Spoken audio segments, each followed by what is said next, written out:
the criteria Latifi needs to do to get re-signed, not get last. Oh, Spa's back, and lights out, and away we go. And Lewis Hamilton is halfway to space. Personally, go IndyCar over Williams. Yeah, Grosjean Zhu? Guan Yu Zhou. Guan Yu Zhou. No, Zhou Zhou Guan Guan Yu. Yu. I said that the first time. George was already sitting in that seat. Look, I don't agree with it, but you've asked a question. I'm trying to find a way to justify And I'm just it. trying to absolutely tear your answer apart. Ladies and gentlemen, welcome to Formula Bums. My name is Andrew, and this is a bit of a different episode this week. Unfortunately, just due to time constraints and just a lack of prep or anything, the episode that we had planned for this week is just not coming out. So instead, I'm going to put together a clip show, because that's what TV shows do when they got no content. They put together a fucking clip show. And this will be just some of the moments. It'll only be like 20, 30 minutes of just some of our stupid takes, some of our good jokes. I don't know. Whatever you get, you get. It'll be 20 to 30 minutes worth. Very sorry that we weren't able to produce a proper episode this week. It's just, we both work full-time jobs. Both of our jobs are very hectic at the moment. Jack's just gone into a new job. It's just not feasible that we can put together an hour of us talking about F2 when we barely watch the races. We've barely done any research. And as far as I'm concerned, we still need to be putting an episode out. So this is me coming up with a few clips to show you what we're about if you haven't listened to us before. If you want an episode to show people, to get them into our show, this is probably going to be the one to do it, because this is going to be some of our best parts. Yeah. And other than that, I hope you enjoy it. Get your friends to follow us on social media. Enjoy. Let's talk about Fernando. So he copped a penalty originally for being too far left in his starting box because he didn't go forwards. It was the same as what happened to Ocon last week. Literally Exact the same thing. Exact same thing. I mean, then Fernando didn't decide to have a complete brain meltdown and screw up 2 more times. Like, he just went copy and outdrove the penalty. Really good. Really good. I mean, that was at the first corner pass on Checo to get in the race lead. That was fantastic to see. I think every single person across the world at that point had a little bit of a, holy crap, he might get away with this.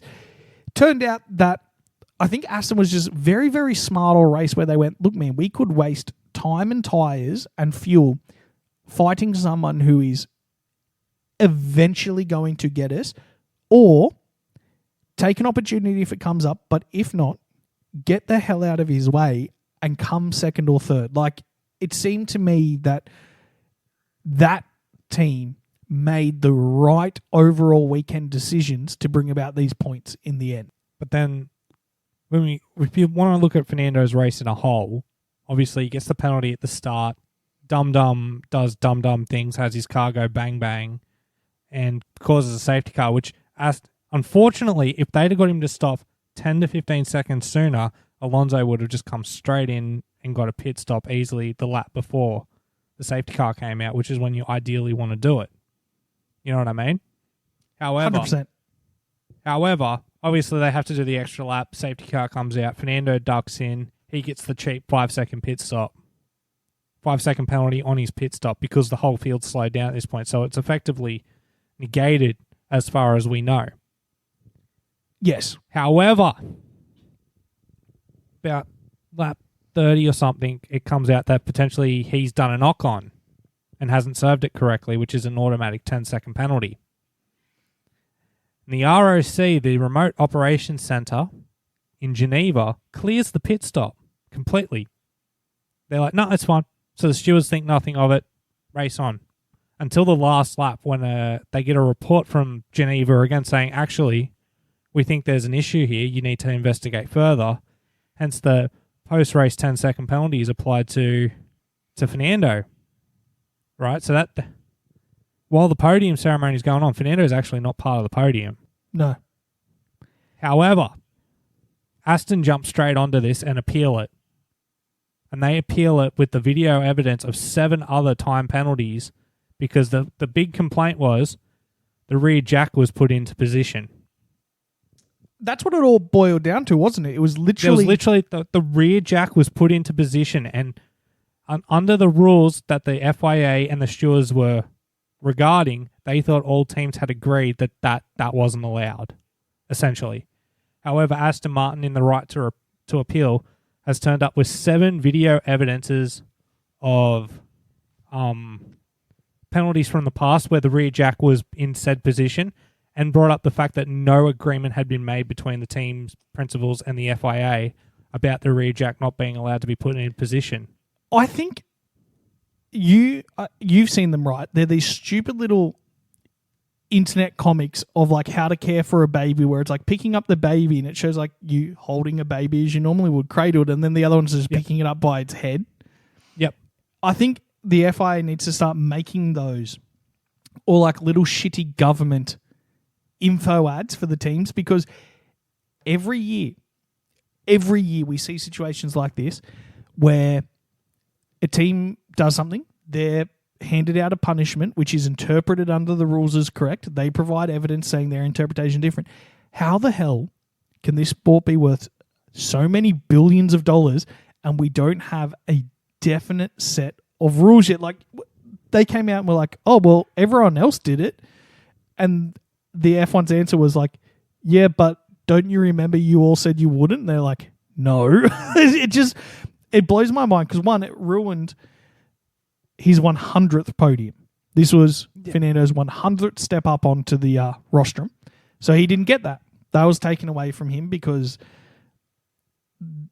you know, they made the right decision, then they made the wrong decision, then they made the wrong decision, then they made the right decision. Like, it blows my mind that such a special weekend for Fernando, because we all thought he was a dead rubber, coming back into the sport. No one expected us to be seeing this. Everyone wanted it. To actually get it is a very different thing. It is just a letdown as a whole. Not that I think Fernando could care less anymore. Like, he just... No, he's got the podium. You got it. It's on the record books. He got to celebrate it with Max and Checo like he wanted to. The only problem is Woody has the fucking trophy at the moment because they made him give it to him after the podium. There also just needs to be a look at of like, okay, so we've made a mistake. I think there should be some more ceremony with like the handoff off the trophy to be like, okay, we made a mistake. Get the cameras back out. Get these two boys back out on the podium and do like a handover and a cheer or something, because that would be hilarious to be like, okay, we're done. All right, everyone go home. And then like another 15 minutes later be like, all right, get them all out again. Bring out the cameras, get more rose water, hand the trophy back. Like, it's just absolutely ridiculous. Awesome racing between these group of boys, though. All race. Except for one moment. When Tsunoda put it up the inside for show off and then caused himself a 5-second penalty. Barely forced him off. I know, but rules are rules. They rules did make the right choice. Rules. They did make the right choice. Whatever, though. Like, hey, go Gasly in the points. Again, Alpine. They're both just, start of the year, atrocious. Little bit of balance at the moment. I'm not saying that they're going to go on to do a massive shake-up in the championship, but I think they're going to secure a maybe third, maybe fourth. No, that's not going to happen. They're going to get fifth. You're at fifth? I'm saying they could probably snake fourth. No, I don't think they can. Or Ferrari? No. Yeah. No. You're a madman. At some point... You're a madman. At some point, something is going to click with Charles. Oh, yeah. Because he's winning the championship. He can still do it. Can he mathematically still do it? Yeah, everyone can at the moment. Max isn't that far ahead, realistically. I know it's almost impossible, but I said Charles is winning, so my word, Charles is winning. Charles is not winning this championship. You fucking just wait. Ain't winning a race this year, bro. Charles ain't that far behind. He's only like 130 points off. All it's going to take... 5 races. It's going to take is a sniper bullet to Max's tyre for 5 races. I like how you had it for 5 races. Just need to stop him winning the rest of the year. Exactly. His car's got to blow up at some point. Piastri 13th. Yeah, that's where it's expected to be. Yeah, especially in that McLaren. De Vries 14th, isn't it? Yeah, that's better for De Vries. Poor Charles. Charles put it in the gravel and it was just game over, and you could just see the pain. That was the quickest we've ever tweeted out the Mamma Mia photo with the spaghetti in the gun. I just want to talk to the Tifosi who listened to us for a second. I want everyone out there who supports the prancing horse to know that I feel your pain. It was devastating to see. It was like, I get it. It was a bad weekend. You saw your boy get taken out on lap 0, the first lap of the race. It was painful. It's rough. You know, he's in battling. And I really have one thing to say to you. Sucked in. That was one of the funniest things I've ever seen. As soon as that happened, I went, that's got to be Charles. 100% that's Charles. Please tell me that's... Not because I want anything bad to happen to him, but just because I was like, if this is him on lap 0 of a Grand Prix, this is going to go berserk. Poor man's going to be on suicide watch by the end of the season. Oh, man. Look, Charles, join Mercedes. I got nothing more to say to you anymore. Just join Mercedes, please. End the pain. But it wasn't even Ferrari's fault. He just got a bit wide and dickhead shagged it up the inside and tapped him off the road. Yep, and then it was it. It beached. All over. There was nothing he could do at that point. It was fucked. You know what I mean? Like, poor Charles. And to that point, poor Carlos getting a penalty on a lap that didn't exist. Yeah, now this is where we got to start to talk about the incident, as everyone's calling it, which was essentially everybody crashed into each other and barely anybody finished the race. Yes. It was a big Run prang. us through the prank. Who was involved and what happened? Hold up. I'm actually watching Charles's incident at the moment because I need to know which car it was that tapped him. It was Stroll. And Stroll has tapped the backside of Fernando. Told you I'm not crazy. That's what happened. Said I wasn't crazy. You weren't crazy. I know it. No. Look, I'm right about nothing in this sport except for Ferrari and Lance hitting Fernando. Those are the only two things I'm right about. This is what I'm watching the sport for. Yep. All right. I've got the replay up, so I'm going to call it. Okay, for go. you. So it's lights out and away we go. Max has got the jump on Lewis. Fernando is on the outside of Lewis and has braked late. Pierre has come up, tagged Alonso and gone wide, as has Sergio. Fernando has come back onto the track a little bit and has been tagged by Carlos. This has caused Fernando to spin out, and also Lance jumps Carlos, but gets dovetaily a little bit, which causes him to lock his brakes and go into the gravel at turn 3. Meanwhile, behind everything, Pierre has come back on track, smacked it into Ocon, and gone straight into the wall.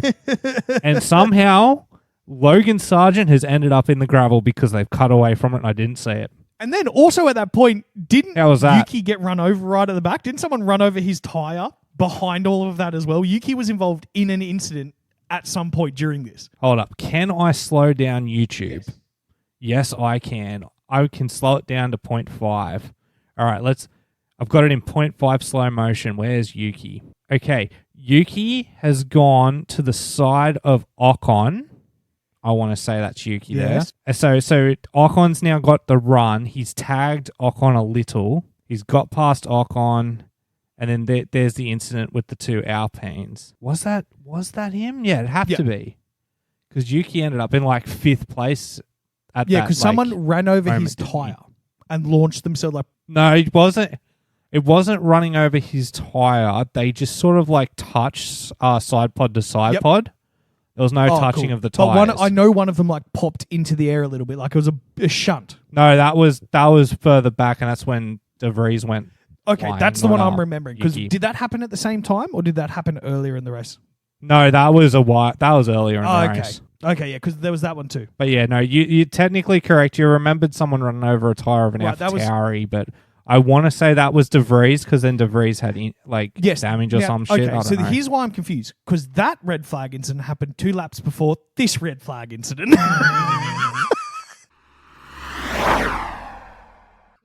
Love a good Taylor Swift. Dude, even Crofty was talking about it. Oh, it was so good. So I just showed Jack a meme of Taylor Swift singing... I should know that song because I'm a Swiftie, but I can't picture the... Bad Blood.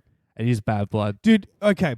So for anyone who doesn't listen to metalcore music, every metalcore fan is a Taylor Swift fan because bands cover her all the time and her music slaps heavy. It does. And also, her music slaps normally. I'm a big Taylor Swift fan. She's fantastic. I've seen her live. I haven't done that. Do you want me to tell you the story? Yeah, I guess we need to talk about it now. I got paid to watch her live. What? So a few years ago when I was just out of uni and needed a job, I got a job. Please tell me you were an escort. I wish.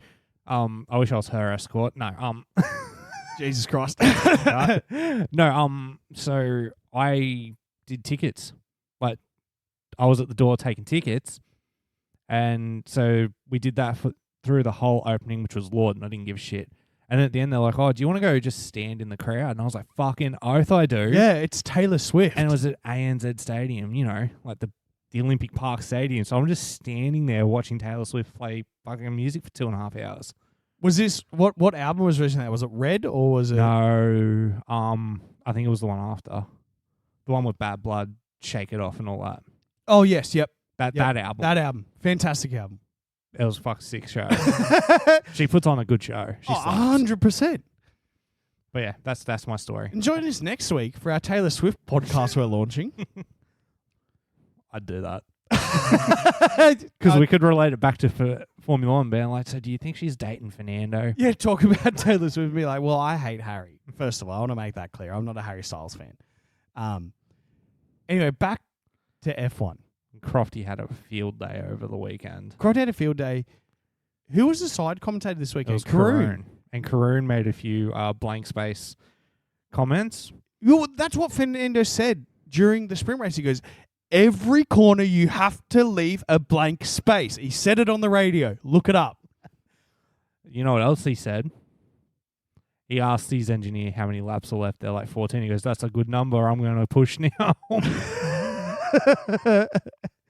Meanwhile, I think it was like 22 laps to go, Crofty said, oh, there's 22 laps to go. Now, that's not a good number, but Fernando likes it. Something like that. It was mint. Actually, I can pull up the Instagram because Renee sent it to me. Okay. I would love to see that championship. Me too. 2, I would love to see Fernando get his 3rd instead of Checo getting his 1st. I'm just throwing it out there. I know that might be a bit controversial. It's not controversial. I'd love to see Fernando get that. You know what I want to see with Fernando? Oh, the dance. I want the dance back. The weird robotic chicken wing dance. Because it's great. That no one quite understands. It's the best. Do you think if he wins the 3rd World Championship, they'll bring Good Girls back? Have you seen the catering ladies that have been around him recently? No. So I have to find this photo because, my word, man looks like he pulls bitches. Taylor Swift, apparently. Actually, we got some nice feedback on our gossip column last week just talking about who Did we now? Yeah. Reese. He was like, dude, loved it. More of that, less of your dumb analytics. Just more gossip. Those two. They both work for Aston Martin. Tell you what, that'd get me to leave Alpine. Yeah, I know, right? 100%. So, on that note, Red Bull doesn't need Checo to do anything amazing. No, they just need Max to consistently stay in the top 3 and they'll win the championship by a country mile. Which is what he will do. Unless there's like unforeseen circumstances. But like a bird flying into your back. Yeah, like that. I was going to say that didn't do shit, did nothing. And then, as he comes on the radio near the end of the race, he goes, oh, fuck, I nearly knocked myself out hitting that curb. And then the replay shows him just Dukes of Hazzarding off a curb and then just continuing like nothing happened. Just the joking about it. It's like, I nearly knocked myself out. Just, could you imagine that radio message coming over your Chris and you're just like, what? Why are you having such a good time out there? Everyone else is miserable. Can I tell you about my favourite moment in the race? Yes, you can. I audibly screamed laughing when I seen this. Okay. Can you take a guess what it was? Okay, so prelim questions first. It's in the race. It's in the race. Now, is it an on-track thing that occurred? It is an on-track thing that occurred. Yeah, George Russell slamming the wall. Audibly laughed my ass off. I'm not going to lie. I was in bed Monday morning watching it. Crashes into the wall. I've just gone, yes! Like 6 in the morning. Yeah! And then, And then, I don't know if this happened to you, my heart sank when the car kept going. I was like, no, Yeah. surely not. And then, don't worry, just give it a couple laps. We're going to retire the car. You've got to retire the car. You've damaged the left front brake disc. Which so funny. Which is weird because that's the only bit of the car that didn't hit the wall. So everything else hit the wall. Yeah. Audible laughs. I was in tears laughing when I seen that happen. It was the funniest He thing. was in third too. Yep, that's what made it funnier. Yep, podium position. No, he wasn't on the podium. Lewis was in third. He was in fourth, yeah. He was in prime position and... Sorry, boys. Sorry, boys. There's a snake in my boat. Well, and what I think when we talk about it too is the curb that Max Verstappen hit. Same he curb. Hit it, far worse than George did. Max did. And he's laughing about it on the radio. And George tinks it.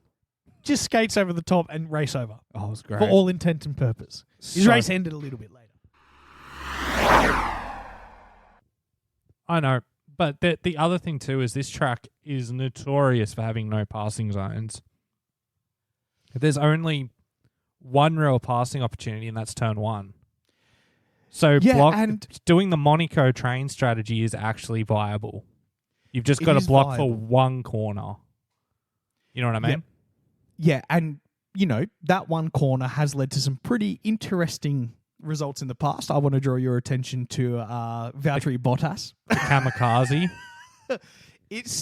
Look, I still rate that as one of the funniest F1 moments of all time because what is it? 6 drivers got taken out in one corner from 2 crashes because there was the Valtteri who took out 3 or 4 people.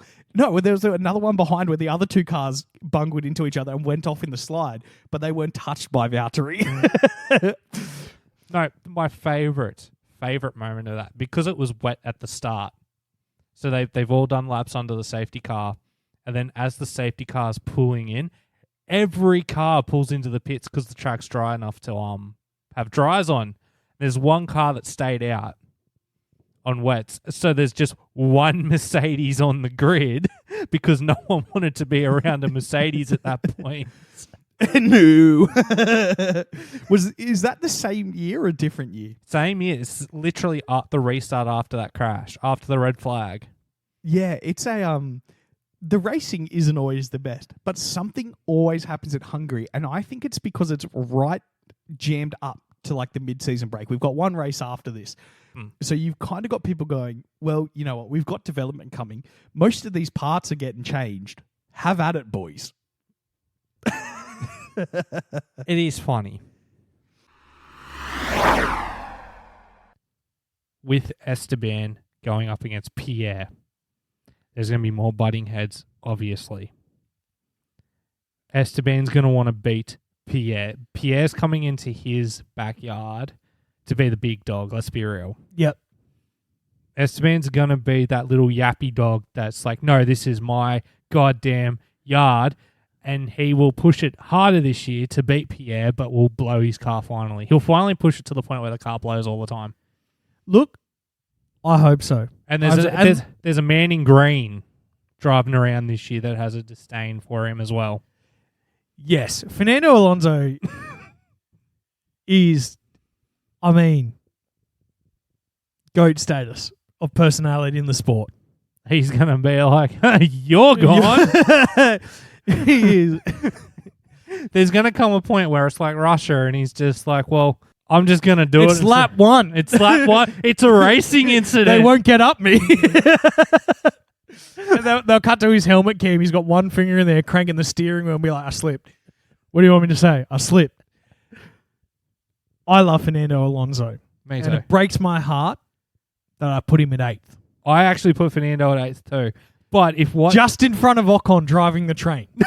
Like, Fernando's in 8th, not because that's what the car will do. He's going to tank everyone behind him season because he thinks it's funny. That's it. Mine's a tentative 8 because I did mine before I heard all the news out of Aston.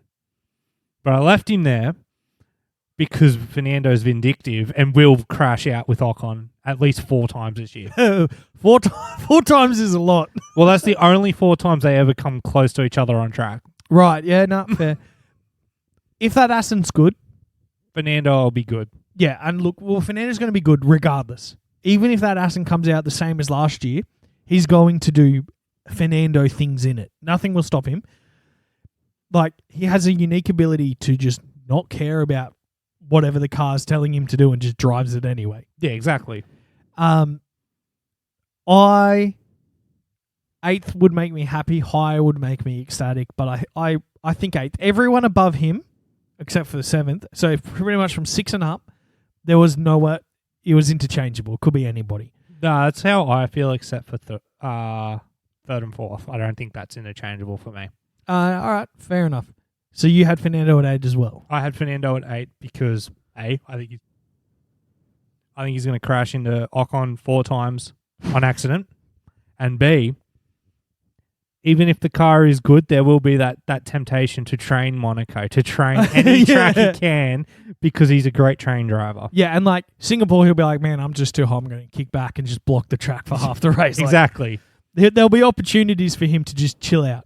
7th.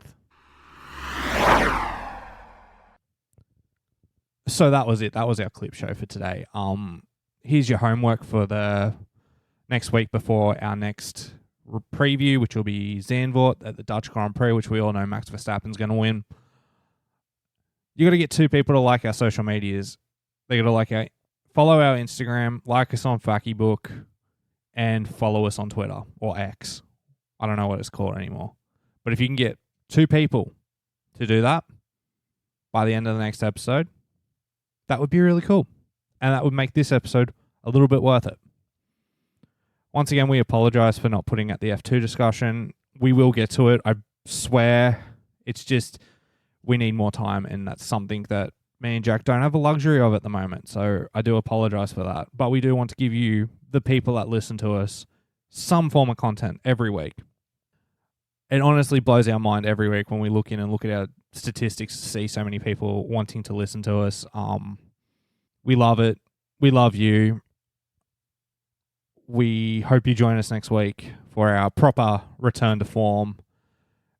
Listen to our other show, Bums on the Bench. It's very small at the moment.